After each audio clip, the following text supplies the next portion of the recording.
S S ಟಿವಿಯಲ್ಲಿ ಜಾಹೀರಾತು ನೀಡಲು ಈ ನಂಬರಿಗೆ ಸಂಪರ್ಕಿಸಿ. ಸ್ನೇಹಿತರೆ ನಮಸ್ಕಾರ, ನೀವು ನೋಡ್ತಿದ್ರೆ ಎಸ್ ಟಿವಿ. ನಾನು ವಿಶ್ವಶೆಟ್ಟಿ. ನಿಮಗೆಲ್ಲ ಗೊತ್ತಾಯಿದೆ, ಇದೇ 11ನೇ ತಾರೀಕು ನಮ್ಮ ದರ್ಶನ್ ಅವರ ಡೆವಿಲ್ ಸಿನಿಮಾ ರಿಲೀಸ್ ಆಗ್ತಿದೆ. ಈಗಾಗಲೇ 3 ಸಾಂಗ್ ರಿಲೀಸ್ ಆಗಿದೆ, ಸೂಪರ್ ಹಿಟ್ ಕೂಡ ಆಗಿದೆ. ಇವತ್ತು ನಮ್ಮ ಜೊತೆ ಆ ಸಾಂಗ್ಗೆ ಕೊರಿಯೋಗ್ರಾಫರ್ ಮಾಡಿದಂತಹ ಸಂತು ಮಾಸ್ಟರ್ ನಮ್ಮ ಜೊತೆ ಇದ್ದಾರೆ. ಆಲ್ರೆಡಿ ಇವಾಗ 3 ಸಾಂಗ್ ರಿಲೀಸ್ ಆಗಿದೆ, ಇನ್ನೂ ಒಂದು ಸಾಂಗ್ ಕೂಡ ಬಾಕಿ ಇದೆ. ಬಟ್ ಆ ಸಾಂಗ್ ಹೇಗಿರ್ಬೋದು, ಯಾವ ರೀತಿ ಇರ್ಬೋದು ಅನ್ನುವಂಥದ್ದು ನೀವು ಥಿಯೇಟ್ರಲ್ಲೇ ನೋಡ್ಬೇಕಾಗುತ್ತೆ. ಬಟ್ ಇವತ್ತು ನಮ್ಮ ಜೊತೆ ಸಂತು ಮಾಸ್ಟರ್ ಇದೆ, ಅವ್ರನ್ನ ಬನ್ನಿ ಮಾತಾಡಿಸ್ತಾ ಹೋಗ್ತೀನಿ. ಸಂತು ಮಾಸ್ಟರ್, ಹೇಗಿದ್ದೀರಾ? ಹಾಯ್, ನಮಸ್ಕಾರ. ಮೊದಲನೇದಾಗಿ ಎಸ್ ಟಿ ಅವ್ರಿಗೆ ನಮಸ್ಕಾರ, ಎಲ್ಲ ವೀಕ್ಷಕರಿಗೂ ನಮಸ್ಕಾರ. ಓಕೆ ಸರ್, ಫೈನಲಿ ರಿಲೀಸ್ಗೆ ರೆಡಿ ಆಗಿದೆ. ಅಂದರೆ ಅದೆಷ್ಟೋ ಜನರಿಗೆ ಕನಸಾಗಿದೆ ಈ ಸಿನಿಮಾ ಒಂದು ತೆರೆ ತರೋದು, ಈ ಥರದ್ದೆಲ್ಲ ಒಂದು ಕನಸಾಗಿದೆ. ಬಟ್ ನೀವೊಂದು ಪಾರ್ಟ್ ಆಗಿದ್ದಾರೆ ಈ ಸಿನಿಮಾದಲ್ಲಿ. ಬಟ್ ನಿಮಗೂ ಕೂಡ ಒಂದಿಷ್ಟು ಖುಷಿ ವಿಚಾರ ಆಗಿರ್ಬೋದು, ಅದನ್ನೆಲ್ಲ ಹಂಚ್ಕೊಂಡಿರ್ತಾರೆ. ಅಂದರೆ ನೀವು ಕೊರಿಯೋಗ್ರಫಿ ಮಾಡೋ ಟೈಮಲ್ಲಿ. ಬಟ್ ಅದೆಲ್ಲ ಘಟನೆ ಈ ಸಮಯದಲ್ಲಿ, ಅಂದರೆ ಇದೆಲ್ಲ ನಾವು ಪಟ್ಟಂತ ಕಷ್ಟ ಇರ್ಬೋದು, ಪ್ರತಿಯೊಂದು ಹಂತದಲ್ಲಿ ಇದೆಲ್ಲ ಆಗಿ ಇಲ್ಲಿ ತನಕ ಬಂದಿದೆ, ಫೈನಲಿ ರಿಲೀಸ್ ಆಗ್ತಿದೆ ಅಂದಾಗ ಬಟ್ ನಿಮ್ಮ ತಲೆಯಲ್ಲಿ ಏನು ಓಡ್ತಾ ಇದೆ, ಇನ್ನು ಯಾವ ರೀತಿ ಎಲ್ಲ ಪ್ಲಾನ್ ಇದೆ ಅಂತ ಹೇಳಿ? ಏನಿಲ್ಲ ಸರ್, ಇಲ್ಲಿವರೆಗೂ ಒಂದು ದಿ ಬೆಸ್ಟ್ ಮಾಡ್ಕೊಂಡ್ ಬಂದಿದ್ದೀವಿ. ಸಾಂಗು ನಾವು ಏನು ಸಾಂಗ್ ಶೂಟಿಂಗಲ್ಲಿ ಆಗಿರ್ಬೋದು, ಶೂಟಿಂಗ್ ಆದ್ಮೇಲೆ ಒಂದು ಎಡಿಟಿಂಗಲ್ಲಿ ಆಗಿರ್ಬೋದು, ಓವರ್ ಆಲ್ ಕೆಲಸದಲ್ಲಿ ಒಂದು ಏನಂತೀವಿ, ಒಂದು ದಿ ಬೆಸ್ಟ್ ಕೊಟ್ಟಿದ್ದೀವಿ. ನಮ್ಮ ಕಡೆಯಿಂದ ಎಷ್ಟು ದಿ ಬೆಸ್ಟ್ ಕೊಡಬೇಕೋ ಅಷ್ಟು ದಿ ಬೆಸ್ಟ್ ಕೊಟ್ಟಿದ್ದೀವಿ. ಸೊ ಇದಾದ್ಮೇಲೆ ಸಿನಿಮಾ ರಿಲೀಸ್ ಆದ್ಮೇಲೆ ಜನ ಆ ಸಾಂಗ್ ನೋಡಿ ಹೆಂಗ್ ತಗೋದ, ಈಗ ಆಲ್ರೆಡಿ ಜನ ತಗೊಂಡಿದ್ದಾರೆ, ಸಾಂಗ್ ಹಿಟ್ಟಾಗಿದೆ ಎಲ್ಲ. ಸೊ ವಿಜುವಲಿ ಹೆಂಗ್ ತಗೊಂತಾರೆ ಅದು ನಮ್ ಜನದ ಮೇಲೆ ಬಿಟ್ಟಿರೋದು. ಸೊ ಹಂಗಾಗಿ ನಮ್ ಕಡೆಯಿಂದ ನಾವು 100% ದಿ ಬೆಸ್ಟ್ ಏನ್ ಮಾಡ್ಬೇಕು, ಡಿ ಬಾಸ್ನ ಇಟ್ಕೊಂಡು ಅವ್ರನ್ನ ಹೆಂಗ್ ದಿ ಬೆಸ್ಟ್ ತೋರ್ಸ್ಬೇಕು ಅಷ್ಟು ತೋರ್ಸಿದೀವಿ. ನನ್ನ ಒಂದು ವಿಜುವಲ್ ಇತ್ತು, ಹಿಂಗ್ ತೋರ್ಸ್ಬೇಕು ಅವ್ರನ್ನ, ಈ ತರ ಕಾಣಿಸ್ಕೊಂಡು ಅವ್ರು ಚೆನ್ನಾಗಿ ಕಾಣಿಸ್ತಾರೆ. ಆಮೇಲೆ ನನಗೆ ಒಂದು ಹೊಸ ತರದ್ದು ಅಂತ ಅನಿಸ್ತು. ಸೊ ಹಂಗಾಗಿ ಒಂದಷ್ಟು ಹೊಸ ತರದ್ದು, ಒಂದು ಹೊಸ ಲುಕ್ ಅಲ್ಲಿ ಅವ್ರನ್ನ ಒಂದಷ್ಟು ಚೆನ್ನಾಗಿ ತೋರ್ಸಿದೀವಿ ಅಂತ ನನ್ಗೆ ಅನ್ಸುತ್ತೆ. ಯಾಕಂದ್ರೆ ಎಲ್ಲರೂ ಇಷ್ಟಪಟ್ಟು ಎಲ್ಲ ಒಳ್ಳೊಳ್ಳೆ ಕಮೆಂಟ್ಸ್ ಬಂದಿದೆ. ಸೊ ಹಂಗಾಗಿ ನಮಗೆ 100% ಖುಷಿ ಇದೆ. ಓಕೆ, ಐ ಥಿಂಕ್ ನನ್ನ ಪ್ರಕಾರ ನಾ ಹೇಳೋದಾದ್ರೆ, ಅಂದ್ರೆ ಈಗ ಈ ಟೀಮ್ ಅವರು ಎಲ್ಲ ಒಂದಿಷ್ಟು ಪ್ರಮೋಷನ್ ವಿಚಾರದಲ್ಲೆಲ್ಲ ಬ್ಯುಸಿ ಆಗಿದ್ದಾರೆ. ಆ ಪ್ರಮೋಷನ್ನೇ ಬೇಕಾಗಿಲ್ಲ, ಯಾಕಂದ್ರೆ ಆ ಅಭಿಮಾನಿಗಳೇ, ದರ್ಶನ್ ಸರ್ ಸೆಲೆಬ್ರಿಟೀಸೇ ಎಲ್ಲ ಕೂಡ ಪ್ರಮೋಷನ್ ವಿಚಾರದಲ್ಲಿ ಅವರೇ ಮುಂದಿಂತು ಮಾಡ್ತಾ ಇದ್ದಾರೆ. ಬಟ್ ಅದು ಎಲ್ರಿಗೂ ಈ ತರದೊಂದು ಆಪರ್ಚುನಿಟಿ ಸಿಗಲ್ಲ. ಬಟ್ ಅಂತದ್ರಲ್ಲಿ ಅದು ಅವ್ರಿಗೆ ಸಿಕ್ಕಿದೆ ಅಂದಾಗ, ಬಟ್ ಇದನ್ನ ಅನ್ಸ್ಕೊಂಡಾಗ ನಿಮ್ಗೆ ಇದು ನೆನ್ಸ್ಕೊಂಡಾಗ ಎಷ್ಟು ಖುಷಿ ಆಗುತ್ತೆ. ಹಬ್ಬ ಈ ತರದ್ ಎಲ್ರಿಗೂ ಸಿಕ್ಕಿದ್ರೆ ಎಷ್ಟು ಚೆನ್ನಾಗಿರುತ್ತಲ್ಲ ಅನ್ನುವಂಥದ್ದು ವಿಚಾರ. ಖಂಡಿತ ಸರ್, ಯಾಕಂದ್ರೆ ಇತ್ತೀಚೆಗೆ ಪ್ರಮೋಷನ್ ಮಾಡೋದೇ ಕಮ್ಮಿ ಆಗ್ಬಿಟ್ಟಿದೆ. ಸೊ ಇವಾಗ ಅವ್ರಿಗೆ ಪ್ರಮೋಷನಲ್ ಬೇಡ ಅಂತ ಹೇಳ್ತಾರೆ, ಹಂಗೂನು ಸಿನಿಮಾ ಟೀಮ್ ಏನ್ ಮಾಡ್ತಿದೆ, ಅಷ್ಟು ಪ್ರಮೋಷನ್ ಮಾಡ್ತಿದೆ. ಯಾಕಂದ್ರೆ ಅವ್ರಿಗೆ ಸಿನಿಮಾದಲ್ಲಿರೋಂತ ಒಂದು ಪ್ಯಾಷನ್ ಇಟ್ಟು, ಆಮೇಲೆ ಸಿನಿಮಾ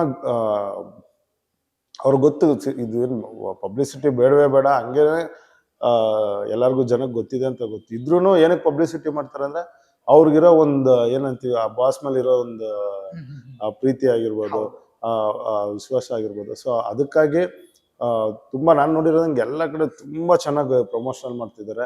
ಅದು ನಮ್ಗೆಲ್ಲ ಒಂದ್ ಕಡೆ ಪ್ಲಸ್ ಪಾಯಿಂಟ್ ಆಗುತ್ತೆ. ಯಾಕಂದ್ರೆ ನಾವು ಮಾಡಿದ್ವಿ ಇದ್ರಲ್ಲಿ, ನಾವು ಸಾಂಗ್ಸ್ ಎಲ್ಲ ಮಾಡಿದ್ವಲ್ಲ. ಸೊ ನಮ್ಗೂ ಎಲ್ಲ ಒಂದ್ ಕಡೆ ಪ್ಲಸ್ ಪಾಯಿಂಟ್ ಆಗುತ್ತೆ. ಆಮೇಲೆ ಮಾಡಿರೋ ಎಲ್ಲ ಟೆಕ್ನಿಷಿಯನ್ಗೂ ಒಂದು ಪ್ಲಸ್ ಪಾಯಿಂಟ್ ಆಗುತ್ತೆ ಪ್ರಮೋಷನಲ್ ಮಾಡ್ತಾ. ಸೊ ಎಲ್ಲರೂ ಗುರ್ತಿಸ್ಕೊಂತಾರೆ. ಆಲ್ರೆಡಿ ಇವಾಗ ಅದೇ ಡೆವಿಲ್ ಅಲ್ಲಿ ಒಂದು 4 ಸಾಂಗ್ ನೀವೇ ಮಾಡಿರೋದು ಅಂತ ಹೇಳಿದಿರಾ. ಬಟ್ ಯೂಶ್ವಲಿ ಏನಾಗುತ್ತೆ ಅಂದಾಗ ಒಬ್ರೊಬ್ರಿಗೆ ಒಂದೊಂದು ಚಾನ್ಸ್ ಕೊಡುವಂಥದ್ದು ಇರುತ್ತೆ ಸರ್. ಓಕೆ, ಒಂದ್ ಸಾಂಗ್ ಇವ್ರು ಮಾಡ್ಲಿ, ಮತ್ತೊಬ್ಬ ಬೇರೆ ಸಾಂಗ್ ಮಾಡ್ಲಿ, ಈ ತರದ್ದೆಲ್ಲ ಇರುತ್ತೆ ಸರ್.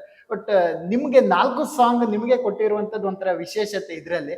ಬಟ್ ಅದು ಹೇಗಾಯ್ತು ಅಂತದ್ದು ಸರ್? ಅಂದ್ರೆ ಯೂಶುವಲ್ ಆಗಿ ನಿಮ್ಗೆ ಗೊತ್ತಿರುತ್ತೆ, ಡಿ ಬಾಸ್ ಸಿನಿಮಾ ಅಂದಾಗ ಎಲ್ಲರಿಗೂ ಅವಕಾಶ ಕೊಡ್ತಾರೆ. ಅಂದ್ರೆ ಡ್ಯಾನ್ಸ್ ಮಾಸ್ಟರ್ ಆಗಿರ್ಬೋದು, ಫೈಟ್ ಮಾಸ್ಟರ್ ಆಗಿರ್ಬೋದು, ಟೆಕ್ನಿಷಿಯನ್ಸ್ ಆಗಿರ್ಬೋದು, ಇಲ್ಲಿರೋರ್ಗೆನೆ ಫಸ್ಟ್ ಅವರು ಪ್ರಿಫರೆನ್ಸ್ ಮಾಡೋದು. ಅದ್ರಲ್ಲೂ ಈಗ ನೀವ್ ಹೇಳ್ದಂಗೆ ಒಂದ್ ಸಾಂಗ್ ಇದ್ರೆ, ಒಂದ್ 4 ಸಾಂಗ್ ಇದ್ರೆ 4 ಜನಕ್ಕೆ ಅವ್ರು ಕೊಟ್ಟೆ ಕೊಡ್ತಾರೆ. ಯಾಕಂದ್ರೆ 4 ಜನನು ಕೆಲಸ ಮಾಡ್ಲಿ, ಒಬ್ಬರೇ ಕೆಲಸ ಮಾಡ್ಬಾರ್ದು ಅಂತ. ಸೊ ಗೊತ್ತಿಲ್ಲ ಅದೇನು ಅಂತ, ನನ್ನ ಅದೃಷ್ಟನ ಅಥವಾ ಏನಂತ ಗೊತ್ತಿಲ್ಲ, ನನ್ ಲಕ್ಕಿ ಇರ್ಬೋದೇನೋ ಗೊತ್ತಿಲ್ಲ.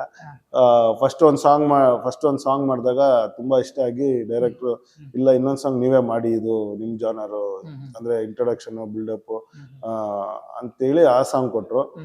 ಅದಾದ್ಮೇಲೆ ಅವ್ರಿಗೇನ್ ಅನ್ನಿಸ್ತೋ ಇಲ್ಲ ಏನ್ ಅನ್ನಿಸ್ತೋ ಗೊತ್ತಿಲ್ಲ, ಇನ್ನೊಂದ್ ಸಾಂಗುನು ಕೊಟ್ರು, ಚೆನ್ನಾಗ್ ಮಾಡ್ತಿದ್ದೀರಾ, ಈ ಸಾಂಗು ಮಾಡಿ ಅಂತ. ಸೊ ಹಂಗೆ ಇದು ಅನ್ಎಕ್ಸ್ಪೆಕ್ಟೆಡ್ ಆಗಿ ಬಂದಿದೆ. ಅಂದ್ರೆ ಬೇಕು ಅಂತಾನೆ ಆತರ ಇದ್ ಮಾಡಿಲ್ಲ, ಅನ್ಎಕ್ಸ್ಪೆಕ್ಟೆಡ್ ಆಗಿ 1 by 1 ಸಾಂಗ್ ಮಾಡಿದ್ವಿ.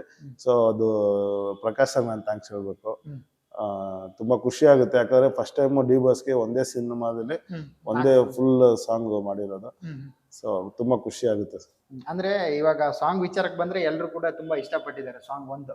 ಇನ್ನೊಂದೇನಂದ್ರೆ ಅಭಿಮಾನಿಗಳಲ್ಲಿ ನಿಮ್ಮ ಮೇಲೆ ಒಂದ್ ಸ್ವಲ್ಪ ಕೋಪ ಮಾಡ್ಕೊಂಡಿದ್ದೆ ಅಂದ್ರೆ ಒಂದ್ ಸ್ವಲ್ಪ ಪ್ರೀತಿಯಿಂದ, ಯಾಕಂದ್ರೆ ಈ ತರದ್ದೆಲ್ಲ ಸ್ಟೆಪ್ಸ್ ಮಾಡ್ಸಿದಿರಲ್ಲ, ಅವ್ರ ಬೆನ್ನು ಇದ್ರು ಕೂಡ ಹೀಗೆಲ್ಲ ಮಾಡ್ಸಿದಿರಲ್ಲ ಅಂತ ಒಂದು ಪ್ರೀತಿಯಿಂದೆಲ್ಲ ನಿಮ್ಗೆ ಹೇಳ್ತಿದ್ರೆ. ಬಟ್ ಈ ಸಾಂಗ್ಗೆ ಎನರ್ಜಿ ಎಲ್ಲ ಎಲ್ಲಿಂದ ಬಂತ, ಅಥವಾ ಟೀಮ್ ಕಡೆಯಿಂದ ಕೊಟ್ರ, ಅಥವಾ ಸಾಂಗ್ಗೆ ಆಗಿತ್ತ, ಅಂದ್ರೆ ಹೇಗಂತ? ಯಾಕಂದ್ರೆ ನಾವು ಹಿಂದೆಲ್ಲ ನೋಡಿಲ್ಲ ದರ್ಶನ್ ಅವರು ಈ ತರದ್ ಈ ರೇಂಜ್ ಈ ಲೆವೆಲ್ಗೆಲ್ಲ ಡ್ಯಾನ್ಸ್ ಮಾಡಿರುವಂತದ್ದು ನೋಡಿಲ್ಲ. ಸೊ ಆ ಕಾರಣದಿಂದ ಕೇಳ್ತಾ ಇದ್ದೀನಿ ಸರ್. ಅಂದ್ರೆ ಇದಕ್ಕಿಂತ ಮುಂಚೆ ಸಾಂಗ್ ಅಲ್ಲಿ ಈಗ ನಾನೇ ಮಾಡ್ಸಿರ್ತೀನಿ, ಜೈ ಶ್ರೀರಾಮ್ ಸಾಂಗ್ ಅಲ್ಲಿನೂ ಅಂತ ಡ್ಯಾನ್ಸ್ ಮಾಡ್ಸಿರಲ್ಲ. ಒಂದು ಹುಕ್ ಮೂಮೆಂಟ್ ಅಂತ ಒಂದ್ ಮಾಡಿರ್ತೀವಿ, ಮಿಕ್ಕಿದೇನೇ ಇದ್ರು ಬಿಲ್ಡಪ್, ಅವ್ರು ನಡ್ಕೊಂಬರೋದು, ಆಮೇಲೆ ಒಂದಷ್ಟು ಕ್ರೌಡ್ ಇದೆಲ್ಲ ಇಟ್ಕೊಂಡ್ಬಿಡಿದ್ವಿ. ಸೊ ಇದ್ರಲ್ಲಿ ಏನ್ ಅನಿಸ್ತಂದ್ರೆ, ಯಾಕೆ ಒಂದು ಡ್ಯಾನ್ಸ್ ಮಾಡಿಸ್ಬಾರ್ದು? ತುಂಬಾ ಅಂದ್ರೆ ಸಾಂಗ್ ಹಂಗೆ ಇತ್ತು, ಫುಲ್ ರಿದಮ್ ಅಲ್ಲಿ ಡ್ಯಾನ್ಸ್ ನಂಬರ್ ತರ ಇತ್ತಲ್ಲ. ಸೊ ಯಾಕೆ ಡ್ಯಾನ್ಸ್ ಮಾಡಿಸ್ಬಾರ್ದು ಅಂತೇಳಿ ನಾವೊಂದಷ್ಟು ಅವ್ರು ಕಂಫರ್ಟಬಲ್ ಆಗಿರೋ ಮೂವ್ಮೆಂಟ್ ನ ಕಂಪೋಸ್ ಮಾಡಿ ಅದೊಂದು ಶೂಟ್ ಮಾಡಿ ರೆಕಾರ್ಡ್ ಮಾಡಿ ಅವ್ರಿಗೆ ತೋರ್ಸಿದ್ವಿ ಬಾಸ್ಗೆ. ಸರ್ ಈ ತರ ಒಂದು ಮೂಮೆಂಟ್ಸ್ ಇರುತ್ತೆ, ನಿಮ್ ಕೈಲಿ ಓಕೆನಾ, ಮಾಡ್ಬೋದಾ? ಯಾಕಂದ್ರೆ ಬ್ಯಾಕ್ ಪೇನ್ ಇದೆಯಲ್ಲ. ಸೊ ಹೆಂಗ್ ಒಪ್ಕೊಂತಾರೆ, ಹೆಂಗ್ ಅಕ್ಸೆಪ್ಟ್ ಮಾಡ್ತಾರೆ ಅಂತ ಗೊತ್ತಿರ್ಲಿಲ್ಲ. ಸೊ ಹಂಗಾಗಿ ತೋರಿಸಿದಾಗ ಅವ್ರು ಅಂದಿದ್ದು ಒಂದೇ ಮಾತು, ನಿನಗೇನ್ ಅನ್ಸುತ್ತೆ, ನಿನಗೇನ್ ಡ್ಯಾನ್ಸ್ ಮಾಡ್ಬೇಕು, ನಿನಗೇನ್ ಅನ್ಸುತ್ತೆ ನೀನ್ ಮಾಡು, ನಾನ್ ಬಂದ್ ಮಾಡ್ತೀನಿ, ನನ್ ಬೆನ್ನು ಅದಲ್ಲ, ನೀನ್ ತಲೆನೇ ಕೆಡ್ಸ್ಕೊಬಿಡಿ, ನಿನ್ನ ಒಂದು ಸ್ಟೈಲ್, ನಿನ್ನ ಒಂದು ಕಂಪೋಸಿಂಗ್ ಏನಿದೆಯೋ ಅದು ನೀನ್ ಮಾಡು, ಅದಕ್ಕೆ ನಾನ್ ಮಾಡ್ತೀನಿ, ನೀನ್ ಅದೆಲ್ಲ ತಲೆ ಕೆಡ್ಸ್ಕೊಬಿಡ, ಯಾವ್ದಾದ್ರು ಹಾಕೋ ಮಾಡು ಅಂತ ಒಂದು ಭರವಸೆ ಕೊಟ್ರು. ಸೊ ಅದು ನಮ್ಗೆ ತುಂಬಾ ಖುಷಿ ಆಯ್ತು. ಯಾಕಂದ್ರೆ ಇವಾಗ ನಾವೇ ಬೆನ್ನೋವು ಕಾಲ್ ನೋವು ಅಂದ್ರೆ ಮಲಗ್ಬಿಟ್ಟಿರ್ತೀವಿ ಸೋಂಬೇರಿಯಾಗಿ.